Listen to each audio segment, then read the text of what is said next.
right, welcome back in. Just another football show. Yeah. Tis the time of year. It's Super Bowl time. We're gonna talk to some fans. We're putting off making our picks until the podcast on Friday, so make sure you guys are checking that out. We're gonna get some thoughts from some real fans. A couple fans that we've talked to before, right? Obviously, we've had Frenchie on the run for since we started this whole thing. Yeah, years and years and years ago. It seems like forever ago. He just pencils it in at this point. Yeah, well, it's just there, just in case. And then Jam, we're getting Alex. Getting it figured out, right? We didn't have one last week. Schedules are tough. Schedules are tough. It's not always easy. But Alex was able to hop on with us this time, so looking forward to that. See what he thinks about the game, keys to the game, things of that from a true fan perspective. Not that me and Jam aren't true fans, so you're going to get it double time on Friday. So we're going to give you half of it now and half of it on Friday. And, we're sort of like the true fans that are always harder on our teams. We can be, yeah. Than, talking them up when they're not, yeah. Hopefully these guys are, feeling a certain kind of way. I don't know. We'll see. Yeah. We'll see how they're feeling. Let's get them going so we can get out of here. All right. So now we got to bring back in Frenchie. He's been with us for the long haul, Ryan. He's been good luck charm for you. He's seen a handful of Super Bowls with us. He's all the AFC Championship games. Life is pretty good. Frenchie, how's it going, sir? Not too bad. And I started doing this for you guys in 2018, and it's been AFC Championship every year since or beyond. Yeah, this is 4th in 5 years for Super Bowl appearances. One loss, and they're my Bucks. But had to sneak it in. I had to, right? Only thing that seemed to derail Patrick Mahomes in the playoffs, really. So this is old hat to you. What does it feel like to be back? Is this ho-hum, or is this, taking every moment we can get? I don't think there's ever a time when your team's in the Super Bowl that it's ho-hum, especially when you consider the Chiefs have the opportunity to be the first team since the early Tom Brady Patriots to actually repeat. And I think that in itself was extremely special. To establish yourself not just as back-to-back champions, but, getting that third one, it puts Patrick Mahomes as only the 5th quarterback ever with 3 rings, only the 3rd ever coach for Andy Reid with 3 rings. I think it's a really special opportunity for this group. So we're bordering on the D word, right? I mean, some people would say already, but you got to win so many. I don't know what the rules are. You got to look it up in the dictionary. It's a gut thing. Is it a gut thing? Is it like the elite thing, or let's not go there. All right, Frenchie, let's talk. Let's go back just slightly since we're only talking to 2 fans this week. Let's go back just a little bit and recap just a hair the Ravens game. Chiefs went into Baltimore underdogs. Defense really sort of showed up. Offense put up a bunch of points in the first half, MO to sort of fall asleep at the wheel in the second half, but come away with the win. How do you feel coming off of that game? Anything from that game stick out to you going into the Super Bowl? This defense is extremely fun to watch, even with the injuries that have mounted up. No Derek Nottie, no Willie Gay. A banged up secondary a little bit. Obviously, Brian Cook's still out for this season. Mike Edwards not at 100%. Even Nick Bolton not even really at 100% after not playing against Buffalo. Those are a lot of big guys. And then losing Charles Amenu to the torn ACL is a big loss for the pass rush. But as long as big number 95 is in the middle, as long as players make Duffy and Snead are in the secondary, this team is going to have an opportunity to win defensively every time out. The one thing that really scares me, and it's happened in both of the wins, except the Buffalo game, not as much because the offense had to keep scoring.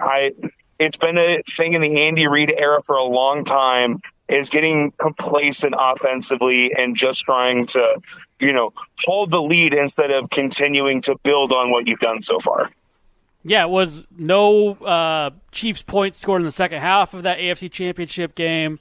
They had 17, and they basically felt like they were in cruise control, and sure enough, they were. But to me, that it felt like Kansas City came out and they had the mental edge that entire Ravens game, right? From the start where they're messing with Justin Tucker on the field with the kicking tee, throughout the game with Travis Kelce pushing and shoving a little after the play. It just felt like they wholly outclassed the Ravens. clearly experience showed up there.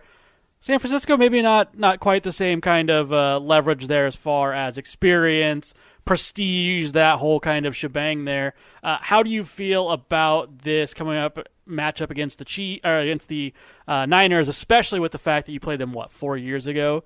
2020 was the year, 2019 season. How do you feel about this matchup with the Niners? It's fun to be able to have this matchup again. As someone who was also born in Gilbert, Arizona, and grew up in Iowa, I truly adore Brock Purdy on two fronts. Even though I'm a Hawkeye fan, I always cheer for the players once they've left Iowa State. So it's just a really cool thing to have, that Midwest connection as well on both the Niners and then obviously Kansas City being from Missouri, but to have guys like George Kittle and Brock Purdy being stars on this team is just very exciting to be able to see guys from this state, or at least played college ball here, have success and get back to the big game. I love George Kittle so much, and I'm going into this game looking is that if Kansas City wins, obviously I'm going to be ecstatic. If they lose and don't get blown out like they did against the Bucs, I will also pretty happy, considering where this season was going in the middle of the year, and kind of limped to 11-6 record this season. And with all the problems they had, the lack of offense, the mistakes, the turnovers, everything, just to have them back in the Super Bowl is a super special thing. And I know still having Travis Kelce, Andy Reid, and Patrick Mahomes together is always going to be an opportunity to make this trip. You never want to take a season for granted, but I'm looking at that this is 4 Super Bowls for this group of those 3. And a win obviously cements them as one of the biggest trios of all time. Chuck Noll, Joe Montana, and Jerry Rice. But I think that just having the opportunity to be back in the big game is such a special thing. And overall, I'm pretty happy no matter how this game plays out, as long as it's not a blowout either way. I want a good game, even if Kansas City does come up on the losing end. That's the kind of same sentiment I've heard from Chiefs fans around here as well. Casey's looking at me kind of curious. I didn't know you talked to other Chiefs fans. I didn't really. I talked to Chiefs fans just today at work. He's cheating on you. Said basically the exact same thing. I'm used to it, Frenchie. Said, if Brock Purdy wins, that's a plus, but if the Chiefs wins, obviously that's what I want. So that's interesting that the Chiefs fans, Casey may be the exception, but Chiefs fans I'm a Brock Purdy hater, so saying either way. Ask anybody who listens. I guess you brought it up. What did change to take this team from kind of bumbling mess throughout the season, right? I'll say it. A little bit of a mess throughout the season to now being in the Super Bowl. What changed along the way? Did they switch anything up schematically, or did they just decide to focus up towards the end of the season and kind of get their act together? That guy, Kadarius Toney, he stopped touching the football, which definitely helped a lot. You see, you don't usually hear it's that way. A guy stops touching the football, the team gets better. Well, that's because they started throwing to Rashee Rice more. I think Rashee Rice, second half of the season, was such a boost for this team that not only a young leader in the locker room now for them, Travis Kelce ceding some of those touches as well. I think Isaiah Pacheco establishing himself as not necessarily a top-tier running back, but a guy that can be a workhorse for you and run like he's going to bite your kneecaps. But I think being able to have that defense that's settled in, Mahomes is going to do what Mahomes does in big moments. And I think that they got a little complacent this year. The rest of the division wasn't looking good. And I think that Broncos loss kind of opened their eyes a little bit. And then they lost a couple more games and they realized, hey, guys, we got to get it together, or there's a chance we could even be on the outside looking in. And it's not necessarily flipping a switch, which I know a lot of people talked about, with the Warriors teams in the late 2010s, that they would, just la-di-da through the regular season, flip a switch for the postseason. That's a hard thing to do as a team, especially in the NFL, where every team that's in the playoffs is going to give you a best shot. And I feel like we see more upsets in the NFL than any other major professional sports teams in the playoffs.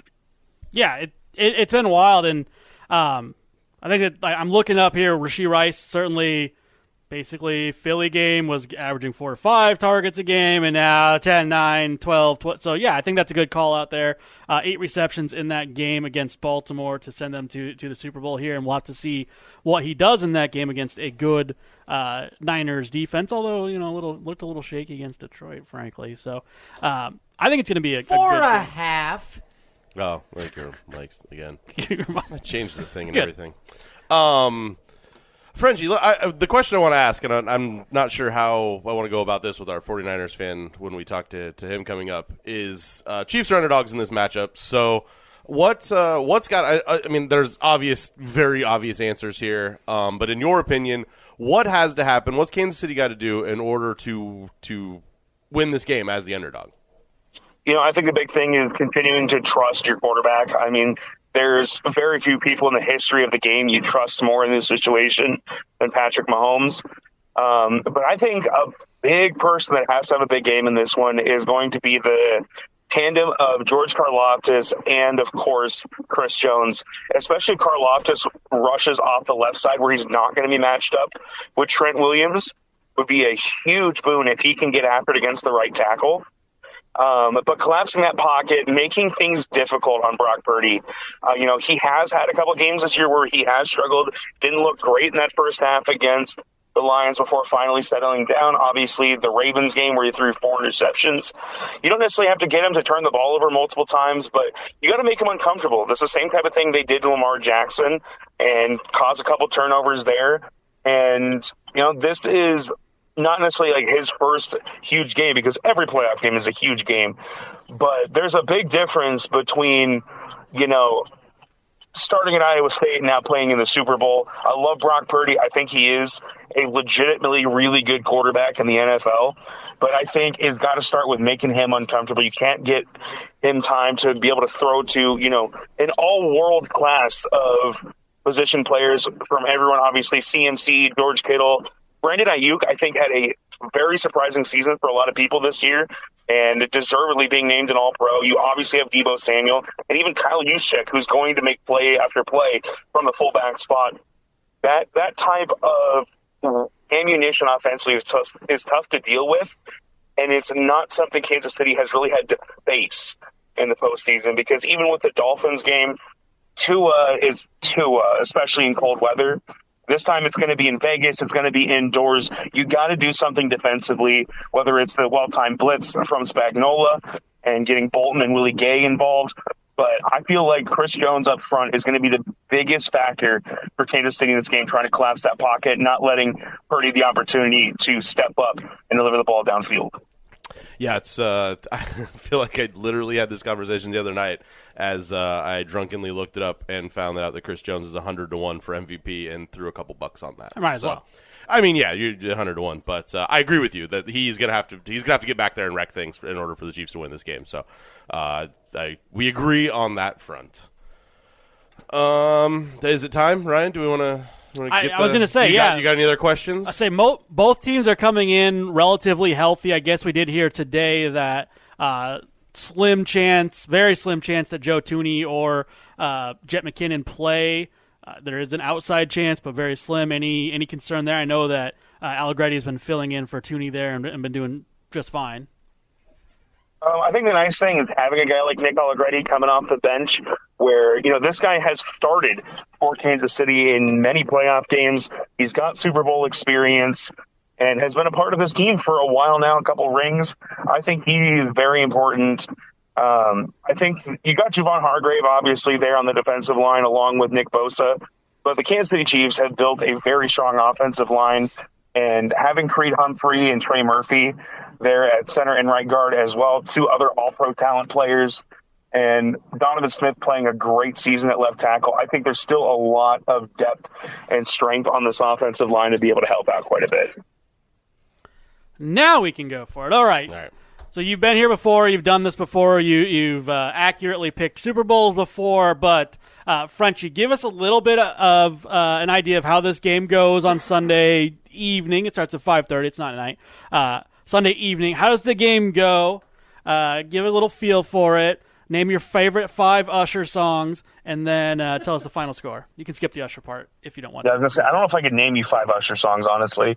But I feel like this game, I don't know if this is going to start exactly the same as some of these others where the Chiefs have gotten hot offensively starting out. I think that they take a little bit of an early lead, maybe even just a score, go up maybe 10-3 or something. I think there are going to be a little bit of early struggles for Brock Purdy, but I do think he settles down and starts to sling the ball over the field.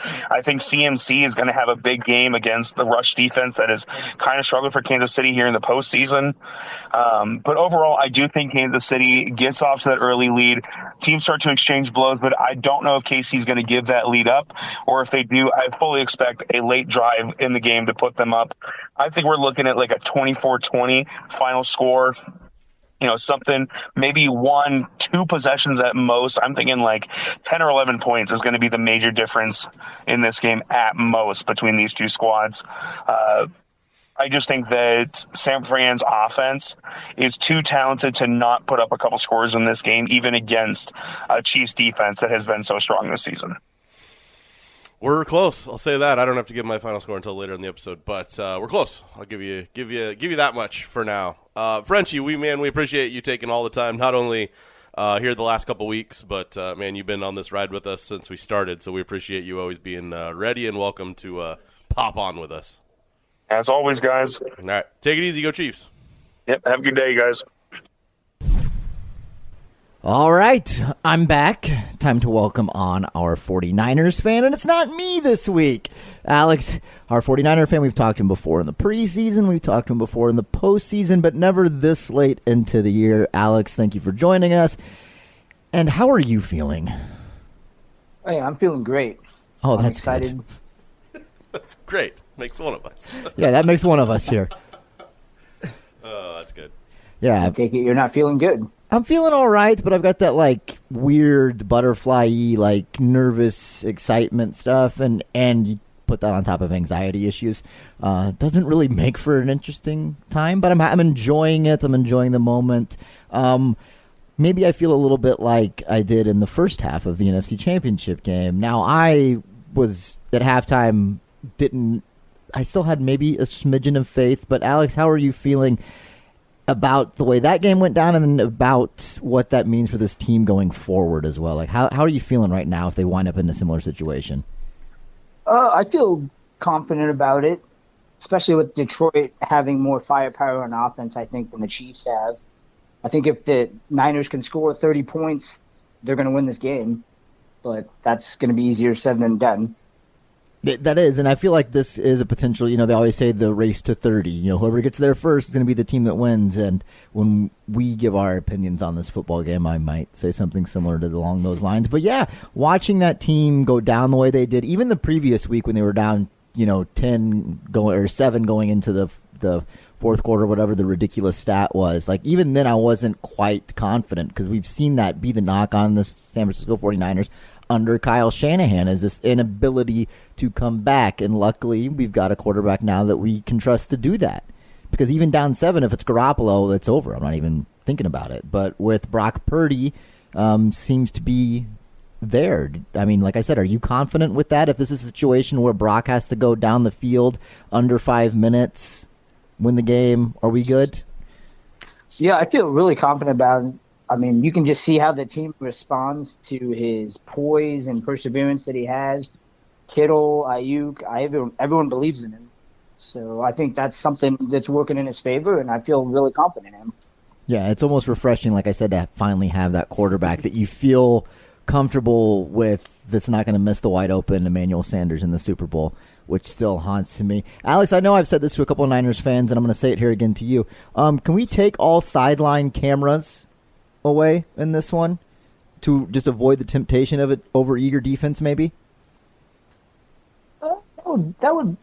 That's actually a good idea. I like that. Yeah, because that's what I've had this conversation with a few fans this week. It's no pictures, please.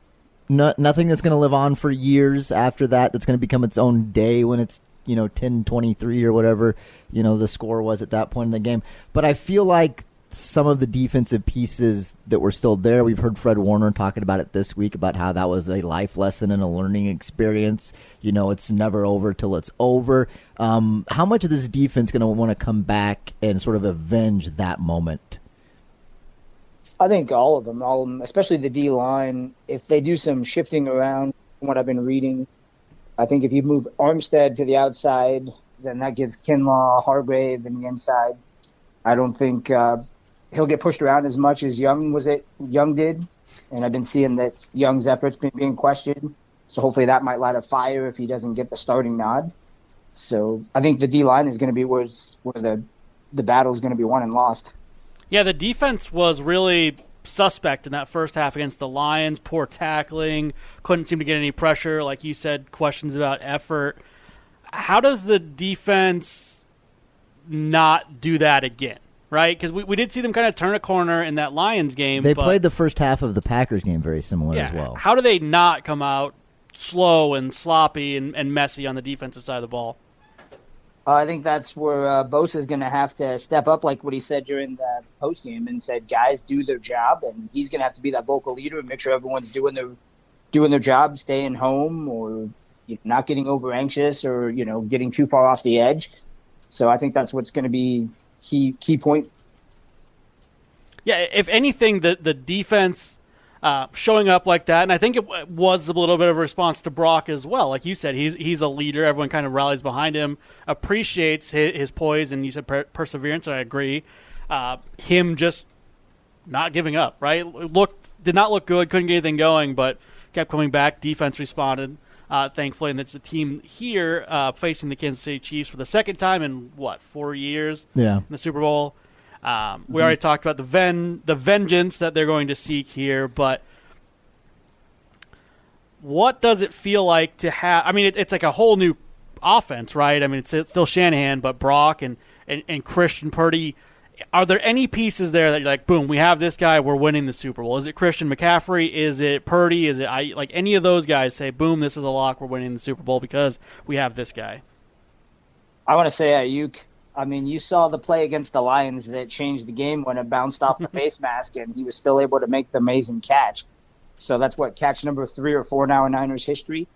I think Brock's got ultimate confidence in him. Debo can be a decoy, or Ayuk can be a decoy. So those two play off each other well. Just the amount of weapons they have this time, I think, is going to be a difference maker. Yeah, you've got weapons. Debo played in the Super Bowl previously, but it was his first year. He was a rookie. Kittle was there, but no McCaffrey, no one that we could trust at quarterback. Ayuk wasn't on the team yet either. But I feel like you said Brandon Ayuk being this player, and it's something that our Chiefs fan said that sort of like riled me up a little bit. It was sort of he called it a sneaky season from Brandon Ayuk, but 49ers fans saw this coming. We've seen Brandon Ayuk go from the doghouse to the guy that's getting better and getting better and getting better, and I had a very good feeling about him coming into this particular season. Yeah, I agree. I think that him being in the doghouse last season at the beginning really lit a fire under him. It's kind of like what Singletary did to Vernon Davis back in the day. So I think he's really stepped it up. And don't downplay Jawan Jennings' toughness that he brings to that receiving corps for run blocking and some big third down catches he always seems to make. Yeah, you couldn't see me, but I was very yay, he said Jawan Jennings, but then also mad because I was about to. That was going to be my next point. Was you forgot one name on that receiving corner, is Jawan Jennings, and you talk about a guy that gets that team going. You watch him with a couple big lead blocks when he's taking guys all the way to the water cooler. Then the team starts to, you talk about a team that can respond and rally behind a guy. You see 3rd and 1 out there just getting it going because he's always a third down guy. Third and 1. Yeah. I caught it. Yeah. I mean, he gets that offense sort of cooking the same way that Kittle and Purdy do. Yeah, I agree. And he just brings that toughness that they need, and you can always seem to count on him. And now that he's healthy, after that concussion, it just adds another depth to that offense that they have. And we've got another secret weapon. Don't forget Chris Conley's amazing catch on the sideline on that drive against the Packers. So just more weapons that we can talk about. Yeah, and there's some vengeance there. Chris Conley used to be a Chief, right? So a little bit of extra there.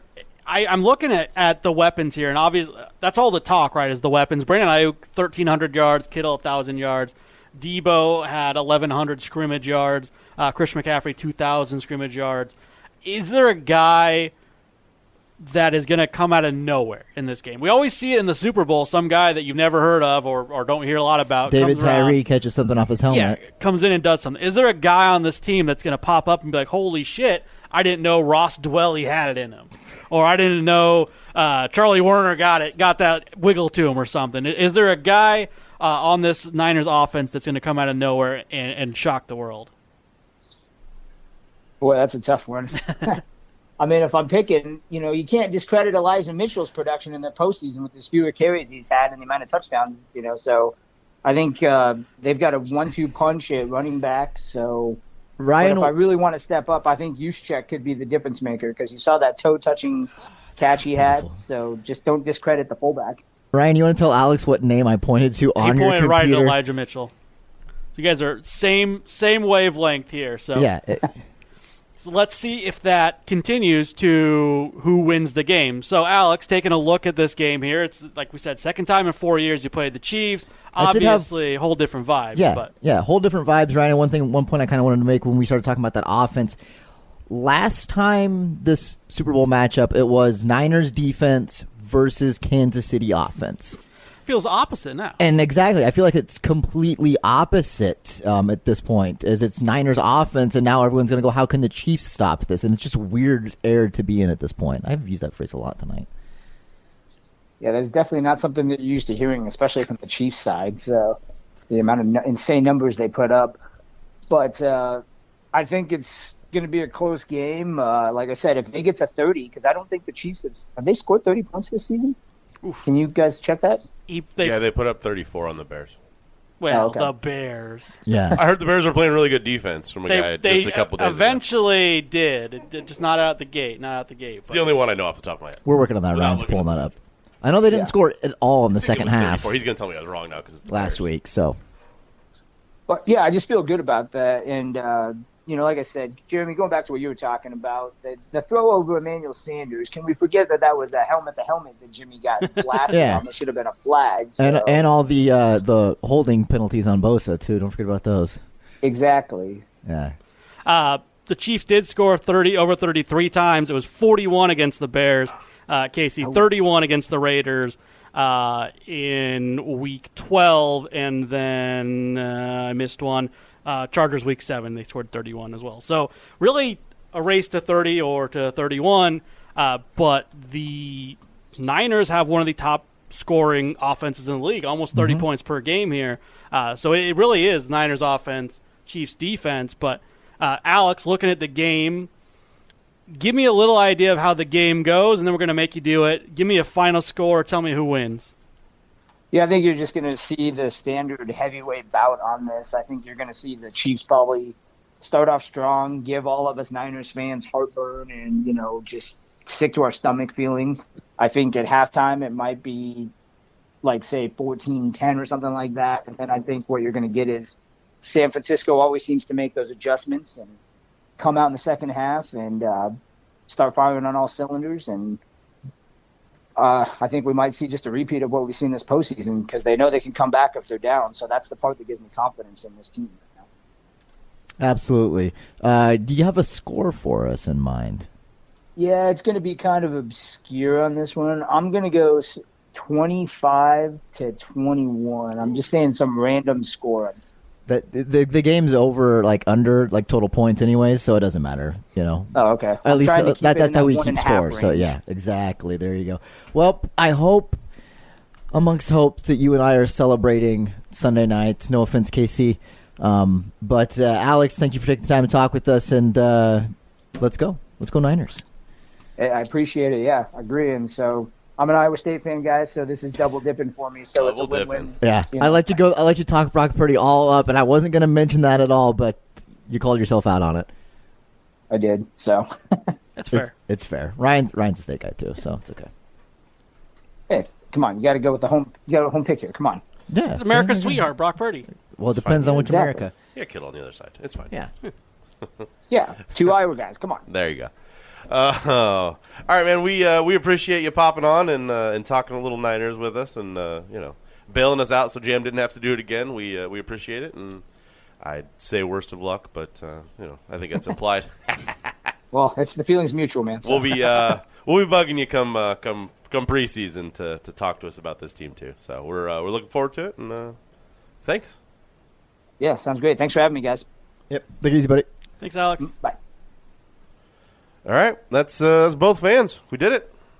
It's a lot easier when you're only talking to two fans. Yeah, it's all right. And good fans, you know. Good fans. Done this before. I feel like me and Jam sort of just stayed out of each other's way. We did. We'll Just talk. sort of. We'll talk. We'll talk on the podcast on Friday. If you're listening to this, you caught the YouTube video. We appreciate you guys doing that. We're going to give you our preview on Friday on the podcast, so make sure you guys are checking that out. It's getting closer. It's right around the corner, and then the depression. Then you hit the black hole. Or, I mean, there might be really excitement for one of us, and then the depression, but sometimes depression can hit as soon as that last whistle. Super happy for a couple seconds, and then depressed for a while Realize, holy afterwards. shit, we don't have football again until September. So Hey, I mean, I always got arena football. UFL. The UFL, yeah. yeah, sure, whatever. All right, that's gonna do it. Featuring head coach Bill Belichick next season. No, sir. Come on. Rock, TKO. God, no, there's no way.